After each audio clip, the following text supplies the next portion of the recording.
Пандемията от COVID-19 промени сигурността завинаги. Службите за обществена сигурност по света бяха с недостиг на персонал и претоварени. Частните охранителни компании бяха помолени да помогнат често по съвсем нови начини. Те подкрепяха тестването за обществено здраве, проследяването и реагирането при кризи. Те надхвърлиха традиционните охранителни роли. Това бележи голяма промяна.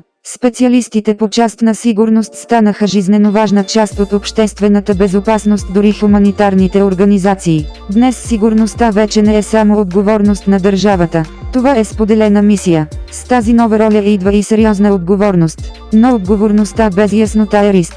Резултатите от онлайн проучване на Eaglesite 2023 с 208 канадски жители относно сътрудничеството между обществената и частната сигурност и приватизацията на някои от задачите, които традиционно бяха прерогатив само на обществената сигурност, показват някои недоразумения и пропуски в знанията сред населението като цяло относно ролите на двата вида професионалисти по сигурността. А вие, подготвени ли сте служителите си да защитават безопасността на населението като цяло? Разбират ли ясно своите роли и мандати, когато работят с обществените служби за сигурност, и доколко са готови да си сътрудничат ефективно? Подкрепят ли нагласите им сътрудничеството, или създават напрежение? Инструментите за количествена оценка на Eaglesite Evaluation Tools International превръщат тези критични въпроси в ясни данни, за да можете да действате уверено. Измерете готовността, идентифицирайте пропуските, подобрете производителността, защото отчетността започва с това да знаете къде се намирате.